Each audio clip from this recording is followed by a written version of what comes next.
Hello, आप सभी को नमस्कार। सिल्वर पेन क्लासेस पे मैं आप सभी का फिर से स्वागत करता हूं। आज हम दिल्ली पुलिस कांस्टेबल 2023 की पीवाईक्यू सीरीज़ को आगे कंटिन्यू करते हुए आज हम करेंगे 14 नवंबर 2023 की सेकंड शिफ्ट को। तो सबसे पहला क्वेश्चन है आपके सामने कि एक पर्सन ने 4% वार्षिक साधारण ब्याज यानी सिंपल इंटरेस्ट पर 2 वर्ष के लिए 5,000 रुपये उधार लिए और उसने तुरंत किसी दूसरे पर्सन को 25/4% एनुअल रेट पर 2 वर्ष के लिए उधार दिए, तो आपको इस पूरी ट्रांजैक्शन में, पूरी लेन देन में कितना प्रॉफिट होगा। देखो, आपने किसी रेट पर कुछ पैसे उधार लिए और आपने सेम पैसे को और सेम टाइम के लिए जिस रेट पे आपने लिए थे उस रेट से ज़्यादा रेट पे दूसरे व्यक्ति को उधार दिए, तो आपको इस पूरी ट्रांजैक्शन में क्या होगा। आप बोलोगे सर प्रॉफिट कैसे, कि आपके पास पैसे समान हैं, पैसा आपके पास इक्वल है, टाइम भी आपके पास इक्वल है। आपने जो उधार लिए वो कम रेट पे लिए और जो आपने उधार दिया वो आपने ज़्यादा रेट पे दिया, तो इससे क्या होगा। आप बोलोगे सर इससे होगा हमें प्रॉफिट। तो देखो प्रॉफिट कितना होगा। पहले वर्ष में आपकी जो पहले उधार लिया था उसमें रेट ऑफ इंटरेस्ट कितनी है। आप बोलोगे सर पहले साल के लिए 4%, दूसरे साल के लिए भी कितनी होगी 4%, तो 2 साल में कितनी हुई आपकी। आप बोलोगे सर 8%। जब आपने उधार लिया तो टोटल हुआ आपका 8%। ठीक है, जब आपने उधार दिया उस टाइम आपकी रेट ऑफ इंटरेस्ट कितनी है। आप बोलोगे सर 25/4%। कितने साल के लिए है, 2 साल के लिए, तो ये टोटल कितनी हुई। आप बोलोगे सर 25/4 कितने साल के लिए है। आप बोलोगे सर 2 साल के लिए, तो 2 से गया 2, ये हुआ आपका 25/2%। ठीक है, या तो आप इसको डायरेक्ट 2 से गुणा कर लो या फिर 25/4 प्लस 25/4, तो आपके पास क्या आएगा 25/2%। ठीक है यहाँ तक। अब आप रेट में डिफरेंस देखो कितना है। ये आपकी रेट ज़्यादा है जिस पे आपने उधार दिया, जिस पे आपने उधार लिया वो रेट कम है, तो कितनी कम है ये चेक करो। आप बोलोगे सर 25/2 माइनस 8%, ये कितना आएगा। यहाँ से 2 एलसीएम, यहाँ से आपका 2 एलसीएम आया तो 25% माइनस 8 दूनी 16%, ये आएगा आपका 9% अपॉन 2। ठीक है यहाँ तक। ये कितना है, ये आपकी जो उधार दिया आपने 25/2%, उधार लिया 8%, तो रेट में कितना डिफरेंस आया।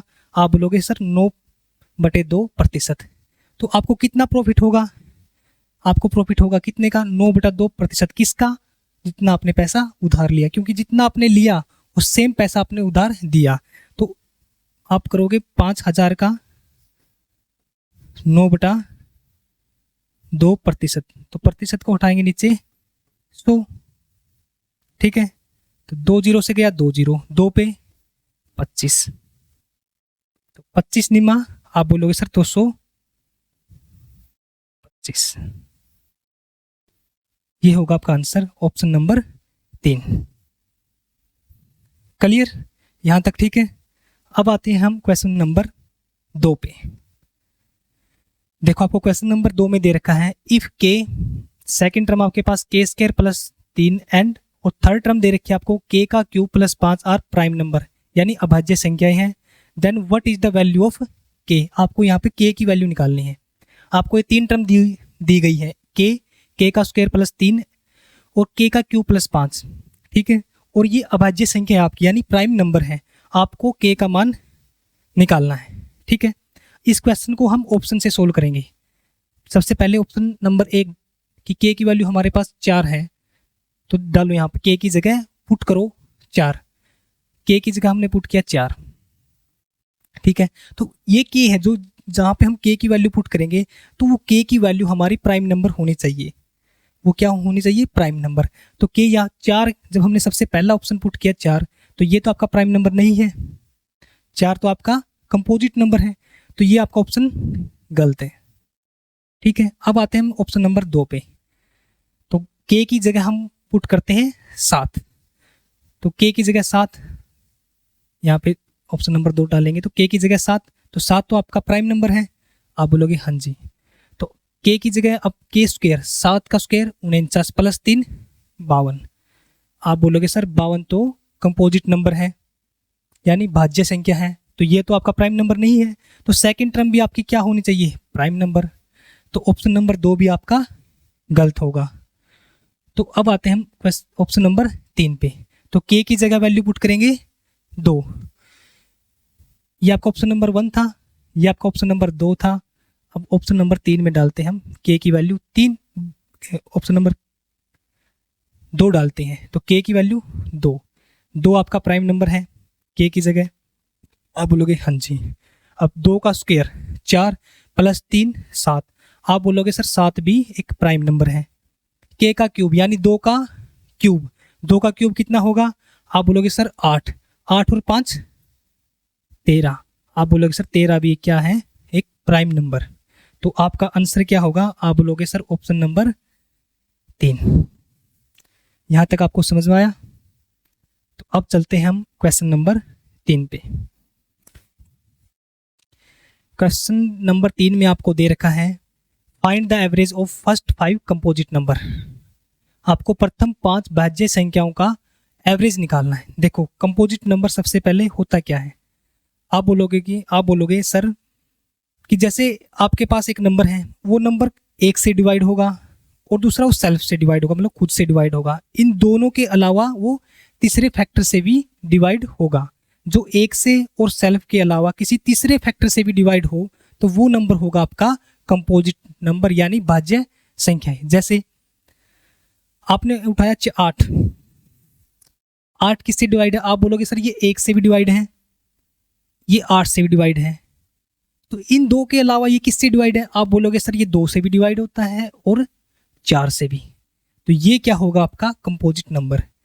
अब आपने उठाया 11। अब देखो ये 11 किससे डिवाइड होता है, ये आप बोलोगे सर 1 से और ये 11 से।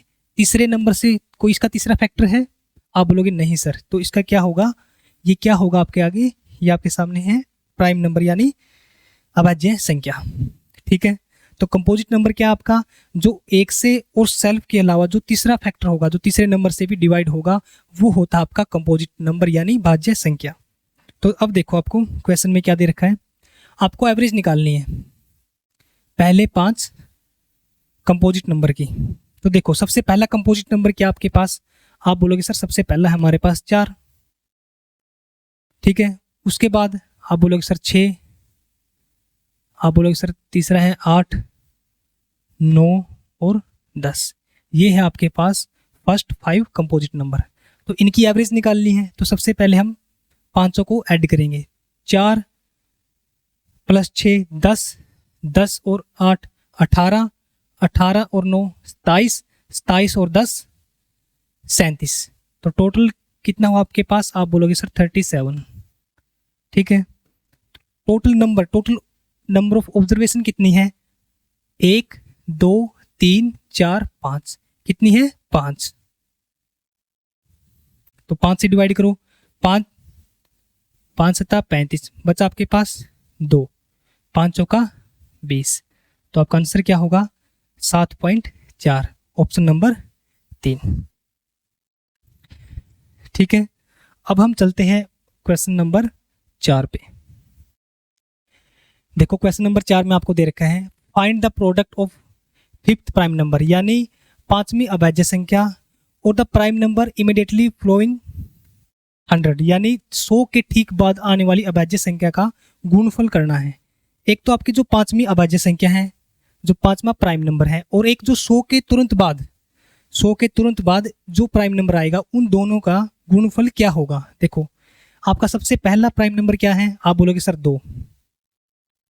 ठीक है, दूसरा कितना है, आप बोलोगे सर 3, तीसरा 5, चौथा आपके पास 7 है और 5th क्या आपके पास 11। ठीक है, पहला 2 3 5 7 और 11, एक 5वें नंबर का आपका। ठीक है, 100 के बाद प्राइम नंबर कौन सा होगा, आप बोलोगे 100 के बाद आएगा 101। ये क्या आपका प्राइम नंबर। ठीक है, तो 11 की और आपकी 101 की गुणा करनी है, तो 11 का प्रोडक्ट गुणा 101। ठीक है, तो आपके पास क्या आएगा, ये 11 11। ठीक है, ये जब आप इनकी गुणा करोगे, जैसे 101 गुणा 11, ये आएगा आपका 101 इंटू 1 0 1 1 1 1 और 1, ये होगा आपका ऑप्शन नंबर 3। समझ में आया आपको ये? अब आते हैं हम क्वेश्चन नंबर 5 पे। देखो, आपको क्वेश्चन नंबर 5 में दे रखा है कि अरुण ने 525 रुपए में 150 अमरूद खरीदे। 525 रुपए में 150 अमरूद उसने खरीदे और 36 रुपए प्रति दर्जन की दर से, कि 36 रुपए प्रति दर्जन की दर से उसने बेच दिए। तो उस पूरे लेन देन में उसको प्रॉफिट या हानि प्रतिशत निकालना है। ठीक है, तो सबसे पहले आप क्या करोगे कि उसने एक अमरूद खरीदा कितने का और एक अमरूद बेचा कितने का, कि एक अमरूद का जो उसका क्रय मूल्य है और एक अमरूद का विक्रय मूल्य क्या है। तो खरीदा कितने का, देखो 150 अमरूद कितने में खरीदे, आप बोले सर 150 का जो सीपी है आपके पास वो कितना है, आप बोलोगे सर 525। ठीक है, एक का कितना है, आप बोलोगे सर 525 अपॉन 150। अब देखो 25 पे डिवाइड करो, आप बोलोगे सर 25 दूनी 50, 25 एकम 25 बटे 25 छिका 150, तो ये 3 पे गया, 3 से 21, 3 दूनी 6, तो 7 बटे 2 यानी 3.5।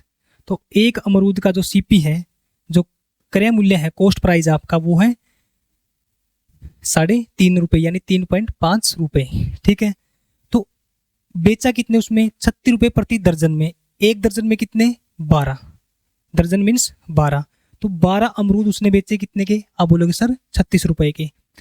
तो 12 जो अमरूद है उनका जो कॉस्ट सेलिंग प्राइस है वो कितना है, आप बोलोगे सर 36।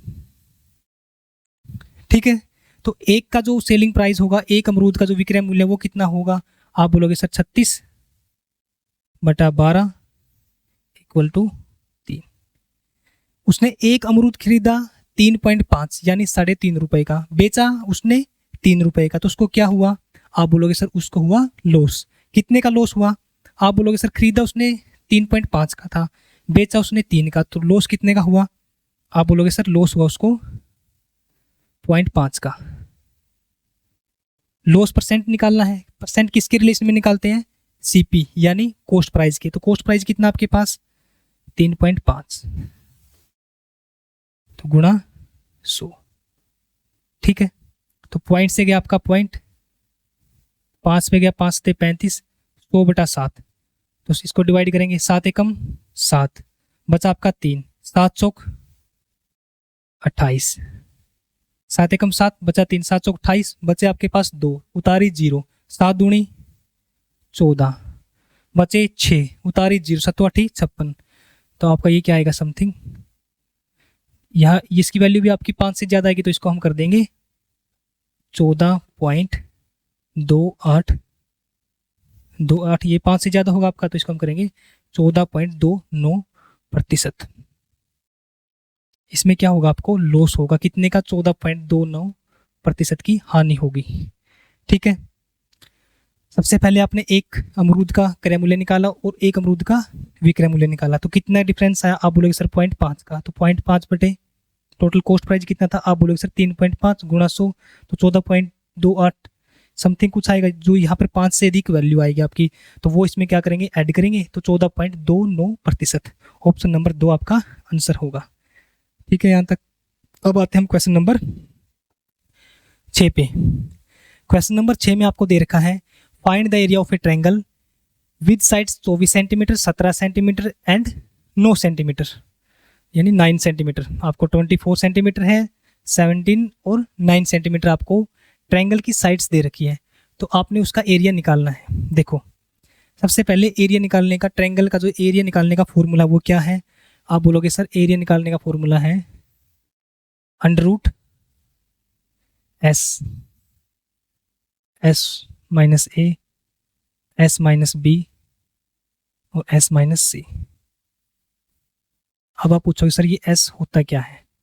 देखो, जो ये S है इसका मतलब है सेमी पेरीमीटर, यानी परिमाप का आधा। ठीक है, जहाँ पे जो S है आपके पास, ये क्या है, आप बोलोगे सर जो ये एस है ये है हमारे पास सेमी पेरीमीटर यानी परिमाप का हाफ, ठीक है, परिमाप का आधा। तो परिमाप क्या होता है आपका? परिमाप है तीनों भुजाओं का, तीनों साइड्स का योग। तो एस की वैल्यू निकालो सबसे पहले। सबसे पहले हम निकालेंगे पेरीमीटर। पेरीमीटर होगा आपका 24 प्लस में 9, आप बोलोगे सर 24 प्लस में 9 33 प्लस में 17 50। तो कितने आया आपका जो टोटल पेरीमीटर आया आपके पास? आप बोलोगे सर 50 सेंटीमीटर, ठीक है। जो आपका पेरीमीटर है वो क्या है आपका 50 सेंटीमीटर। जो सेमी पेरीमीटर की वैल्यू होती है वो होती है आपकी पेरीमीटर का हाफ, ठीक है। तो एस की वैल्यू कितनी आएगी? एस की वैल्यू आएगी आपके पास सेमी पेरीमीटर की 50 का हाफ 50/2, ये आएगा आपका 25 सेंटीमीटर, ठीक है।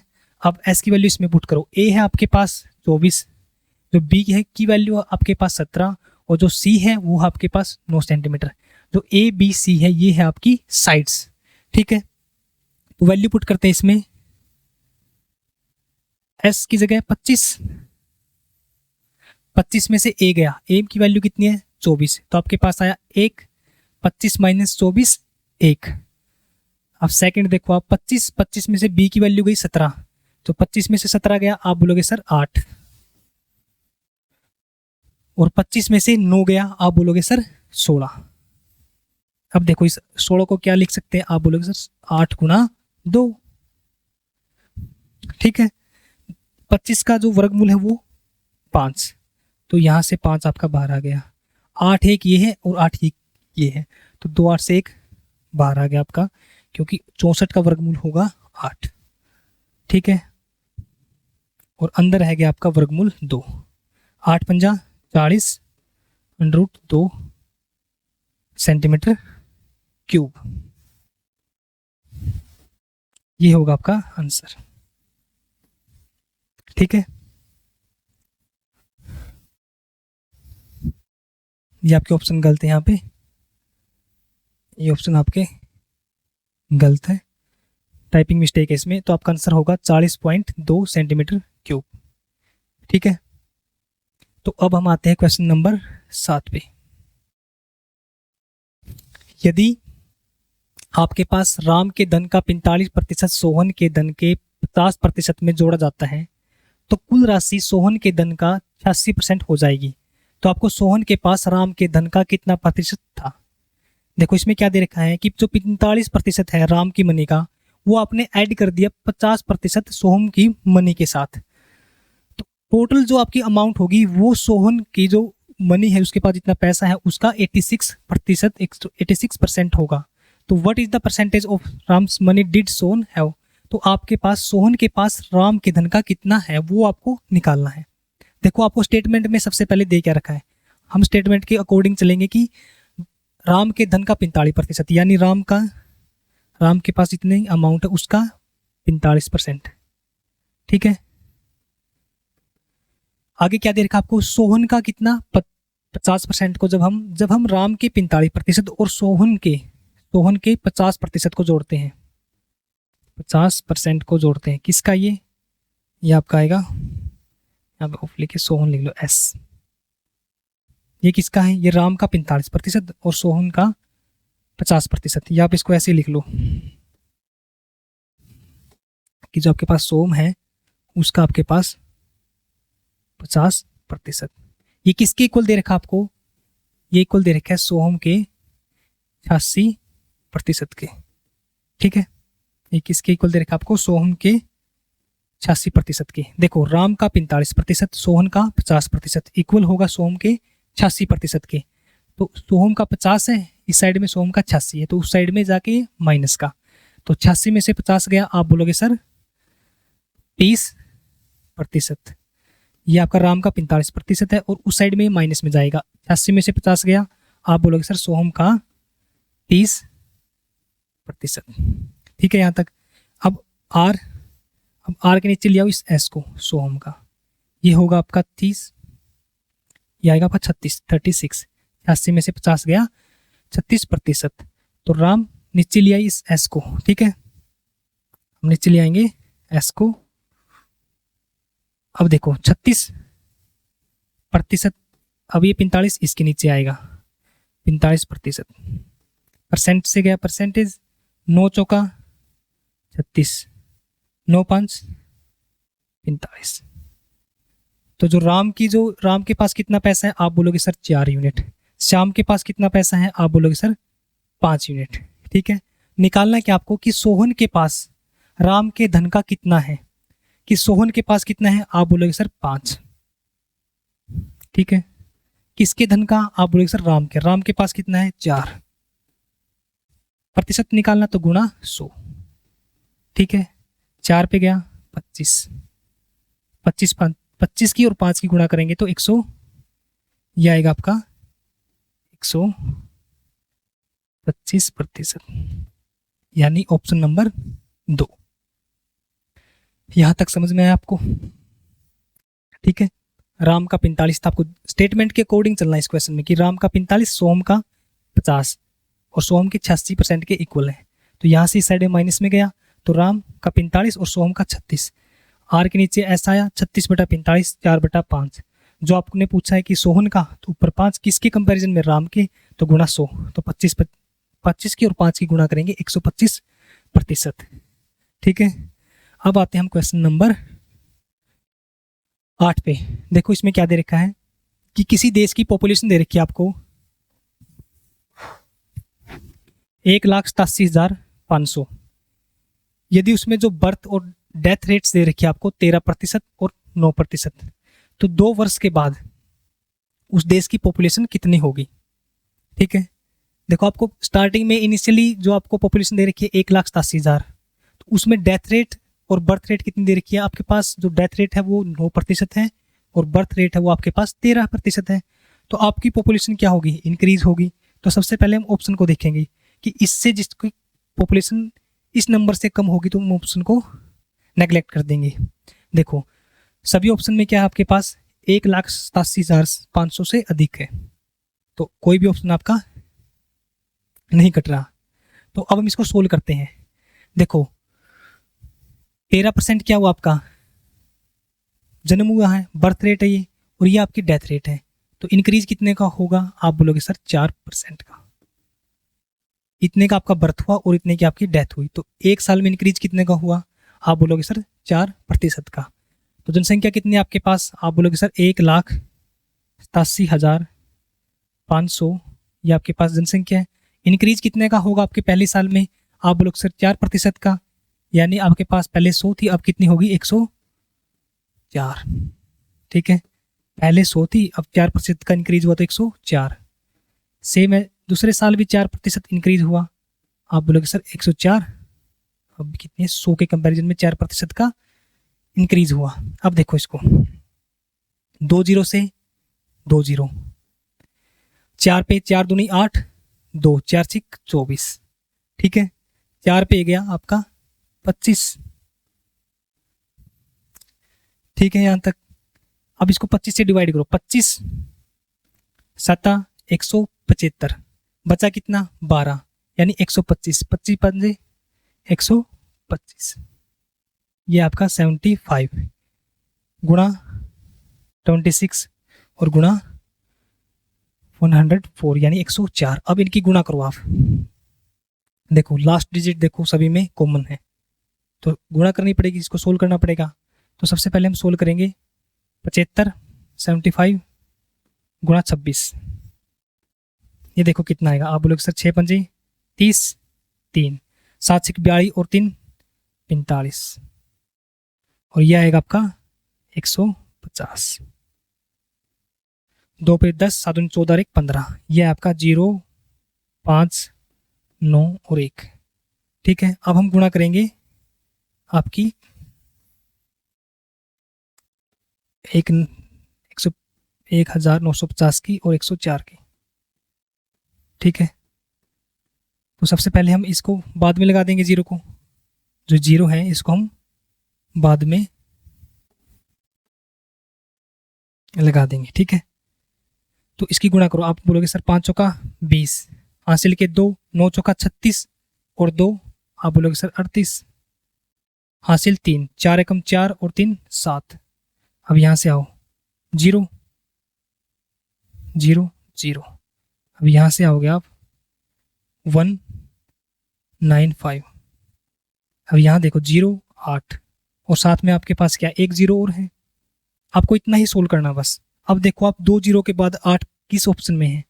आप आओगे सबसे पहले ऑप्शन में कि 2 0 के बाद 8 किस में है, यहाँ पे है। तो आपका आंसर क्या होगा, ऑप्शन नंबर 1।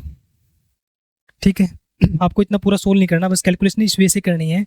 यहाँ पे आपको सभी ऑप्शनों में लास्ट डिजिट तो 0 थी, आप लास्ट डिजिट से भी पता लगा सकते हो अलग अलग क्वेश्चनों में। तो इसमें तो बिल्कुल सेम दे रखी थी आपको, तो यहाँ से आप कैसे निकालोगे कि सर यहाँ से इसकी कैलकुलेशन करी और यहाँ पे 2 0 के बाद क्या है आपका 8, 1 0 इसके बाद थी और 8 यहाँ से आया। तो आपका आंसर क्या होगा, ऑप्शन नंबर 1। ठीक है, यहाँ तक। अब आते हैं हम क्वेश्चन नंबर 9 पे। क्वेश्चन नंबर 9 देखो कि आपको दे रखा है 30 मीटर व्यास यानी डायमीटर दे रखा है किसी भी तांबे के एक ठोस गोले का, यानी स्फीयर का आपको 30 सेंटीमीटर व्यास दे रखा है, डायमीटर दे रखा है। तो 30 सेंटीमीटर व्यास वाली तार के रूप में खींचा जाता है, तो तार की लंबाई ज्ञात करनी है आपको। आपके पास एक सॉलिड कॉपर का स्फीयर है, उसमें आपकी जो डायमीटर दे रखा है 30 सेंटीमीटर है, तो उससे आपने एक ड्रॉ किया है वायर जिसकी जो व्यास है वो 10 सेंटीमीटर है, 10 सेंटीमीटर उसका डायमीटर है। तो आपको लेंथ निकालनी है वायर की। देखो जितनी आपकी क्वांटिटी स्फीयर की होगी उतनी ही क्वांटिटी किसकी होगी, आप बोलोगे सर वायर की। तो दोनों का वॉल्यूम आपका इक्वल होगा। ठीक है, जो आपकी तार है, जो आपकी वायर है वो किस शेप में होगी, सिलेंड्रिकल यानी बेलन की शेप में। तो दोनों का आयतन, आपका स्फीयर का आयतन और जो आपका बेलन का आयतन है, सिलेंडर का आयतन, वो सेम होगा। तो देखो आपके पास स्फीयर का आयतन क्या होता है, गोले का आयतन, आप बोलोगे सर 4/3 पाई आर का क्यूब। ठीक है, ये किसके इक्वल होगा, आप बोलोगे सर अब बेलन यानी सिलेंडर का आयतन क्या होता है, आप याद रखोगे पाई आर स्क्वायर एच, जिसमें जो ये रेडियस आपकी ये है स्फीयर की और ये रेडियस होगी आपकी सी यानी सिलेंडर की। ठीक है, अब देखो आपको पाई से गया पाई।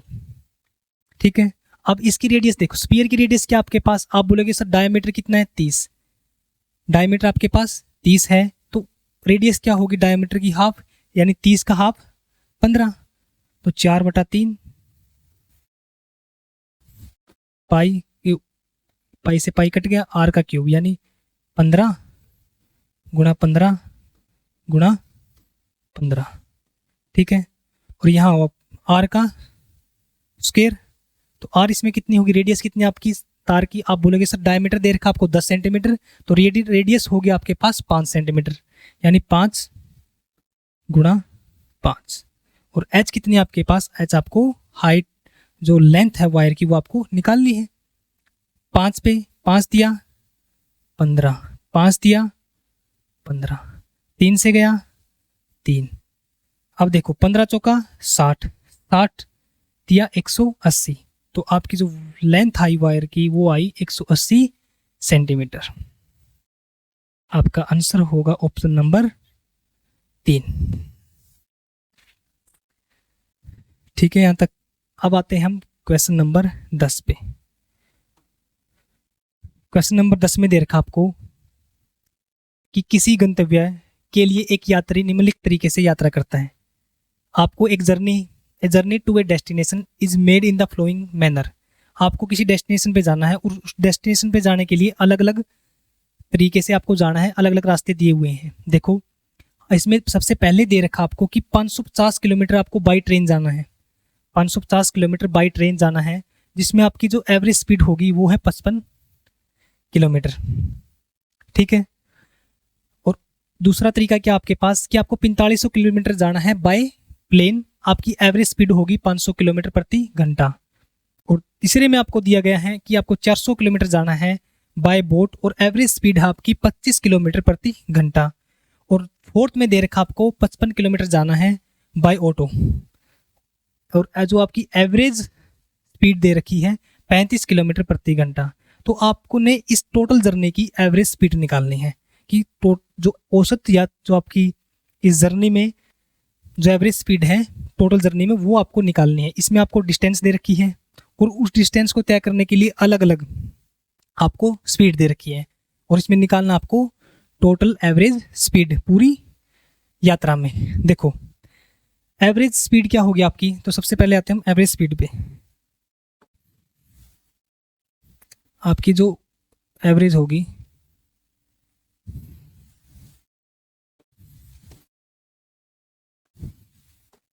सबसे पहले जो आपकी स्पीड होगी, स्पीड का जो एवरेज होगा वो क्या होगा, आप बोलोगे सर टोटल डिस्टेंस, आपने जितनी डिस्टेंस तय किया टोटल डिस्टेंस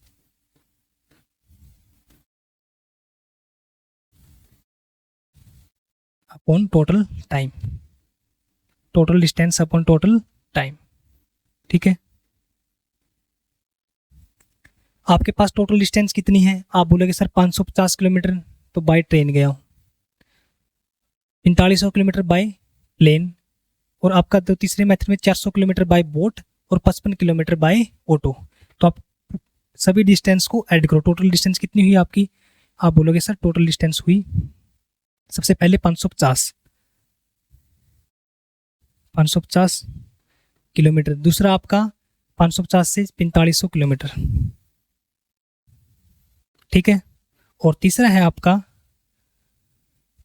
400 किलोमीटर,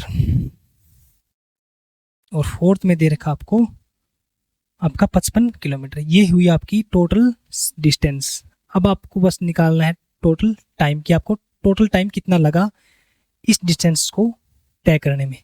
अब देखो आपको टाइम दे नहीं रखा इसमें, आप टाइम कैसे निकालोगे कि सर पहले में बाय ट्रेन है, डिस्टेंस दे रखी है, आपको स्पीड दे रखी है, तो यहाँ से आप क्या निकालोगे टाइम। ऐसे ही आप प्लेन का टाइम निकालोगे, सेम बोट का, और उसके बाद फिर ऑटो का। तो सबसे पहले हम टाइम निकालते हैं, तो टाइम निकालेंगे हम, सबसे पहले टाइम निकालेंगे हम बाय ट्रेन का, यहाँ पे नीचे ट्रेन। ठीक है, तो कितना आएगा, आप बोलोगे सर डिस्टेंस कितनी तय की, आप बोलोगे सर 550 किलोमीटर, और स्पीड कितनी थी उस टाइम पे 55, तो यहाँ से टाइम कितना आया, आप बोलोगे सर 10 आवर्स, 10 घंटे। अब टाइम आपने निकालना है, ट्रेन का टाइम आपके पास निकला, अब टाइम निकालेंगे हम बाय प्लेन, कि प्लेन से कितना टाइम लगा आपको, तो आप बोलोगे टोटल डिस्टेंस तय की है 4500 किलोमीटर, टाइम कितना लगा आपको, स्पीड कितनी थी आपकी 500 किलोमीटर प्रति घंटा, 500, तो 20 से 20 5 पे गया 9, यानी 9 आवर्स।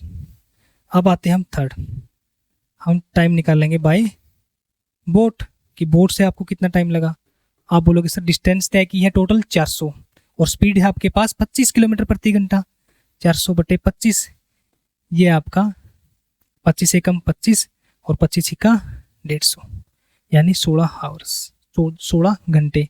अब निकालते हैं हम बाय ऑटो। ऑटो में देखो आपको क्या दे रखा है,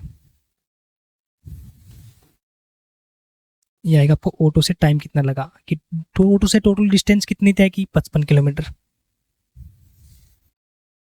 और आपकी जो स्पीड है वो कितनी थी 35 किलोमीटर।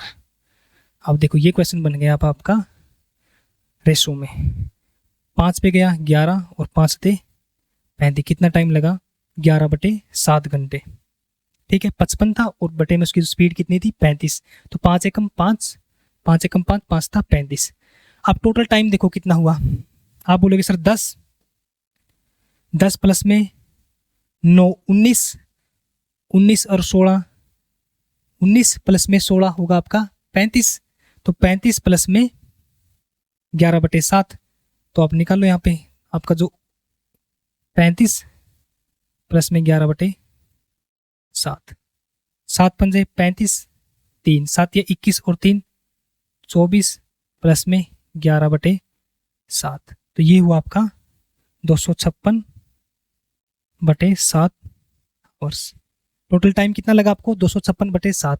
टोटल डिस्टेंस कितनी है आपकी, आप बोलोगे सर 4500 प्लस 400 4900 प्लस में 50 5000 प्लस में 500 5500, और ये कितना हो 5555, यह आपका 5555 ये जोड़ दिया 5500 में, आप बोलोगे सर टोटल जो डिस्टेंस है वो हमारी 5555।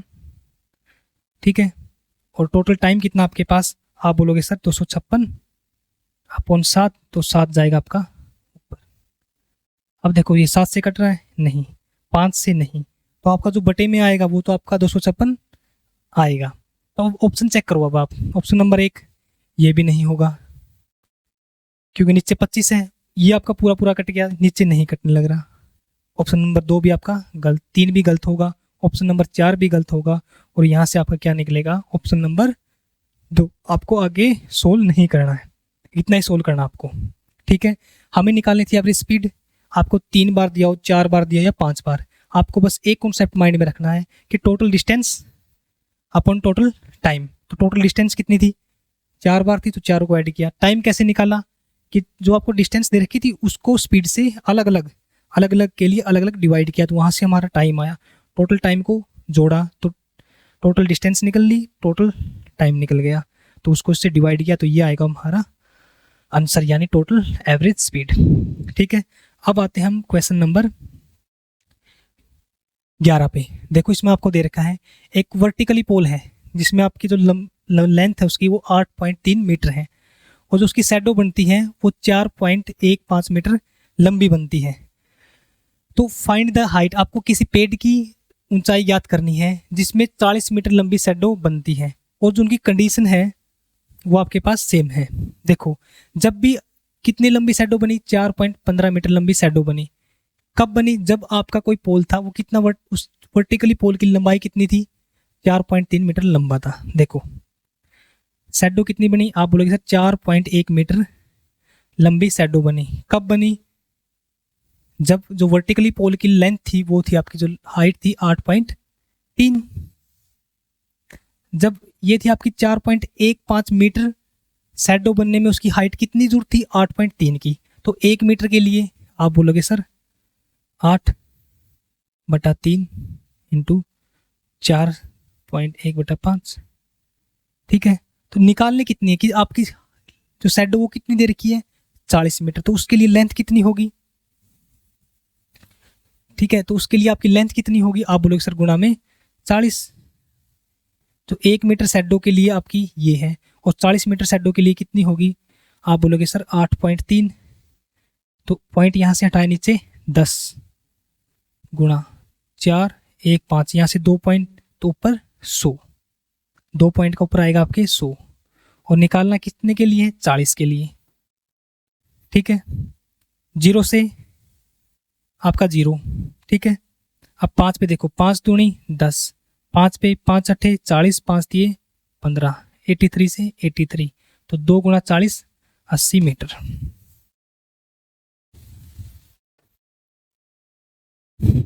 ठीक है। ये होगा आपका ऑप्शन नंबर 1 आंसर होगा आपका ऑप्शन नंबर 1।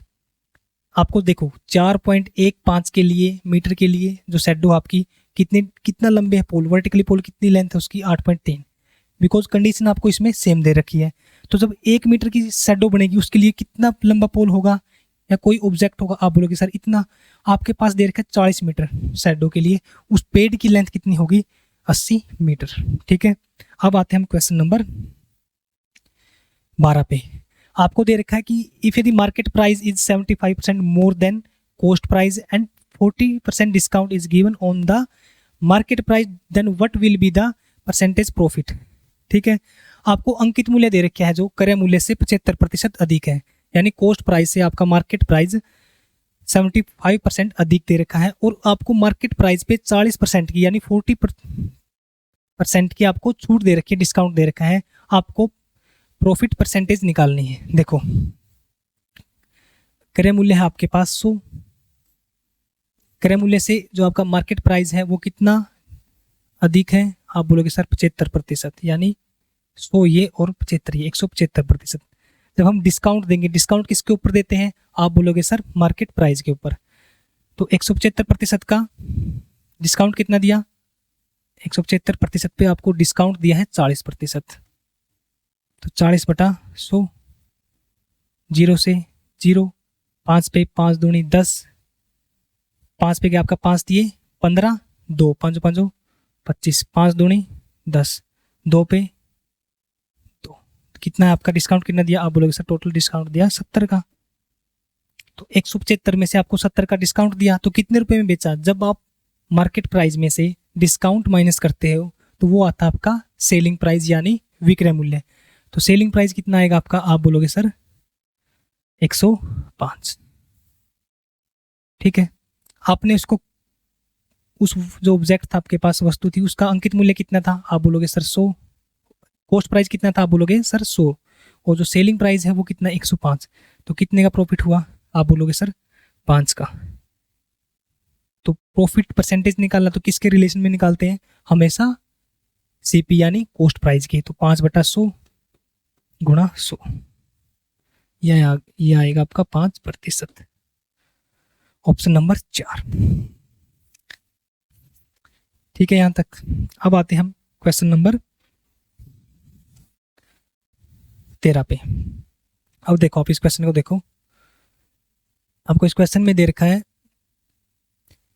कि 0.061 गुणा 0.061 गुणा 0.061 प्लस में 0.031, ये आपका 3 बार है। और सेम ऐसे नीचे 0.61 2 बार दे रखा है, 0.61 गुणा 0.31 और 0.031 आपको 2 बार दे रखा है। देखो, इसके लिए एक फॉर्मूला होता है आपका ए का क्यूब प्लस बी का क्यूब। ठीक है, ये किसके इक्वल होता है, ये होता है आपका a प्लस बी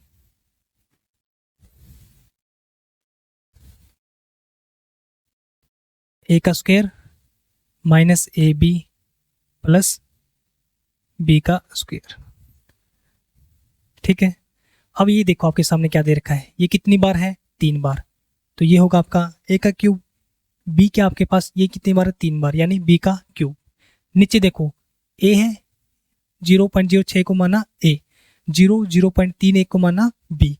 ये दे रखा आपको ए का क्यूब प्लस बी का क्यूब। नीचे देखो क्या दे रखा है, ए की कितनी बार गुणा है, 2 बार, यानी ए का स्क्वायर, ये माइनस ए बी, और ये दे रखा आपको बी का स्क्वायर। ठीक है, देखो इसमें कैसे दे रखा आपको, ऊपर दे रखा आपको ए का क्यूब, यहाँ पे देखो ए का क्यूब प्लस बी का क्यूब, और नीचे दे रखा आपको A square minus A B plus B का स्क्वायर। ठीक है, ठीक है यहाँ तक। जहाँ पे ए है आपका यहाँ पे, जो आगे लिखता हूँ यहाँ से, जो ए है आपका यहाँ पे लिखते हैं, जो ए की वैल्यू आपके पास ए दे रखा आपको 0.061, ये अज्यूम करना है कि 0. आपको भी दे रखा है 0.31। ठीक है, अब देखो ये कितनी बार है, 3 बार है, ये कितनी बार है, 3 बार है। तो ए का क्यूब प्लस बी का क्यूब, ये कितना आपका 2 बार, माइनस ए गुणा बी, और ये आपका बी का स्क्वायर। अब इसको खोलो, ए की क्यूब प्लस बी की क्यूब का फॉर्मूला क्या है, आप बोलोगे सर ये होगा हमारा, ये देखो जो आपका ऊपर लिख रखा है A plus B into A का square minus A B plus B का स्क्वायर, और नीचे क्या आपका A square minus A B plus B का स्क्वायर। ठीक है, तो इससे ये गया आपका। ठीक है, बचा कितना, आप बोलोगे सर ए प्लस बी। तो ए की वैल्यू क्या आपके पास, आप बोलोगे सर 0.061। ठीक है, और बी की वैल्यू कितनी है, आप बोलोगे सर 0.031। ठीक है, तो आपका आंसर क्या आएगा, 0, इसको ऐड करेंगे, 1 और 1 2, 6 और 3 9 और 0, ये होगा आपका आंसर, यानी ऑप्शन नंबर 2। ठीक है यहाँ तक। अब आते हैं हम क्वेश्चन नंबर 14 पे। देखो आपको क्वेश्चन नंबर 14 में क्या दे रखा है कि यदि एक चाय की कीमत 28% बढ़ जाती है तो इस खपत को कितने प्रतिशत कम की जाए जिससे आपका जो खर्चा है, एक्सपेंडिचर है, वो इक्वल है। इफ यदि price of tea is increase by 28%, by what percent should its consumption be reduce so that the expenditure on it remain unchange. यानी आपका जो एक्सपेंडिचर है उसमें कोई चेंज ना आए, जिसमें आपकी खपत कीमत को बढ़ा दिया गया है और एक्सपेंडिचर आपका जो एक्सपेंडिचर है वो आपका सेम है। तो इसमें कंजम्पशन यानी आपकी खपत को कम करना है। तो इस टाइप के क्वेश्चन में आपको एक चीज़ नोट करनी है, जब भी आपका एक्सपेंडिचर यानी जो आपका खर्चा है वो आपका कांस्टेंट है, तो जो आपका खर्चा होता है वो किसके इक्वल है? आप बोलोगे सर वो होगा प्राइस, जो मूल्य है जो उसकी कीमत है, गुना कंजप्शन यानी खपत। देखो आपका जो एक्सपेंडिचर है वो इक्वल होगा प्राइस गुणा आपकी जो कंजम्पशन है।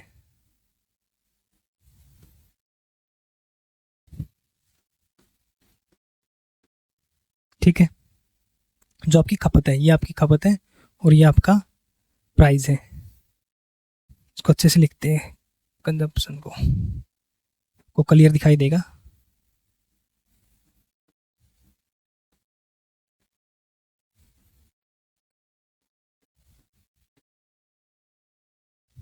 ठीक है, देखो जब भी आपका जो एक्सपेंडिचर है वो कांस्टेंट है यानी सेम है, उसमें कोई चेंज नहीं है, जब उसमें कोई चेंज नहीं होगा, यदि आपका जो प्राइस है वो इंक्रीज होगा तो आपका कंजप्शन डिक्रीज होगा। यानी आपकी कीमत आपने इंक्रीज कर दी तो आपने उस चीज़ की खपत कम करनी होगी, क्योंकि आपको जो खर्चा है वो आपका अनचेंज है, यानी उसमें कोई चेंज नहीं हुआ, जो पहले खर्चा था वही अब इक्वल है। ठीक है, यदि आपका प्राइस डिक्रीज होगा तो आपकी कंजम्पशन, आपकी जो खपत होगी वो इंक्रीज होगी। ठीक है, तो जो जब आपका एक्सपेंडिचर यानी जब आपका खर्चा कांस्टेंट है तब उसमें आपका जो ये रिलेशन है प्राइस का और कंजप्शन का, यानी कीमत का और खपत का जो रिलेशन होगा वो एक दूसरे के इनवर्सली प्रोपोर्शनल होगा। यदि आपका प्राइस इंक्रीज होगा तो आपकी खपत डिक्रीज होगी, यदि आपका प्राइस डिक्रीज होगा तो आपकी खपत इंक्रीज होगी। ठीक है, अब देखो इसमें आपकी कीमत को कितना इंक्रीज कर दिया? आप बोलोगे सर कीमत को इंक्रीज कर दिया 100 से 108 यानी 28% अधिक, 128। ठीक है, आपका ये प्राइस इंक्रीज कर दिया। अब आपका जो एक्सपेंडिचर है, एक्सपेंडिचर होगा यह होगी आपकी कंजम्पशन। ठीक है, और ये होगा आपका एक्सपेंडिचर। जो एक्सपेंडिचर है वो यहाँ पे भी इक्वल होगा और यहाँ पे भी इक्वल होगा, यानी यहाँ पे एक है तो यहाँ पे भी आपका एक होगा। ठीक है, तो आपकी खपत क्या होगी? आप बोलोगे सर खपत को हम कम करेंगे, तो जब आपका एक्सपेंडिचर खर्चा अनचेंज है तो ये एक दूसरे के होगा इनवर्सली प्रोपोर्शनल। ये बड़ा है तो ये क्या होगा आपका घटेगा, यानी प्राइस इंक्रीज हुआ है तो कंजप्शन आपकी डिक्रीज होगी। कितनी होगी? आप बोलोगे सर जितनी बड़ी है 128 से 100 होगी। अब देखो कितने प्रतिशत डिक्रीज हुई? आप बोलोगे सर 28, 128 में से 100 गया, आप बोलोगे सर 28 किसके कंपैरिजन में? 128 के गुणा 100। ठीक है, 4 पे 4 से 28, 4 तिये 12, 4 दूनी 8। अब देखो 4 पे अब गया ये 4 पे 25 और 4 पे गए 8, 25 था। आप बोलोगे सर 175 बटे में 8, 8 दूनी 16, बचा कितना? 1, 8 एकम 8, बचा कितना आपका यहाँ पे 7, तो 7 उतारे 0 तो 8 8 64, 21.8। जब भी आपका 5 से ज़्यादा होगा तो आपका क्या होगा आंसर? 22। 5 से कम होगा तो आंसर होगा आपका 21। तो कितने परसेंट है आपके पास? ये 5 से बड़ा है तो 22%। तो आपका आंसर होगा ऑप्शन नंबर 2। ठीक है, यहाँ तक ये था आपका क्वेश्चन नंबर 14। अब आते हैं हम नेक्स्ट क्वेश्चन पे। लास्ट क्वेश्चन में आपको दे रखा है ABC एक कार्य को 8, 10 और 12 दिनों में कंप्लीट करते हैं। जब वो साथ मिलके उस कार्य को करेंगे तो कितने दिन में उस काम को कंप्लीट करेंगे? देखो ए करता आपका 8 दिन में और बी करेगा आपका, आप बोलोगे सर बी दे रखा है 10 दिन में और सी दे रखा आपको 12 दिन में। अब यहां से इनका एलसीएम निकाल लो। अब देखो एलसीएम क्या आएगा? एलसीएम आएगा इसका 120। अब यहाँ से एक साइड में करके देखो, आपको एलसीएम यदि डायरेक्ट नहीं निकलता, यहाँ से निकालो आप। 8, 10 और 12। आप बोलोगे सर 2 पे 4, 2 पे 5, 2 पे 6। अब दोबारा से फिर 2 पे 2, 5 और 3। 5 दूनी 10, 10 दिया 30, 30 दूनी 60, 60 दूनी 120। आपको यदि डायरेक्ट नहीं पता लगता तो आप यहाँ से ऐसे फैक्टर करके इसका एलसीएम निकाल सकते हो। तो एलसीएम कितना है आपके पास? 120। जो इसका एलसीएम होता वो होता आपका टोटल वर्क। ठीक है, अब देखो यहाँ से आप इसकी एफिशिएंसी निकालो। एफिशिएंसी हो गया आपका टोटल वर्क अपॉन टाइम।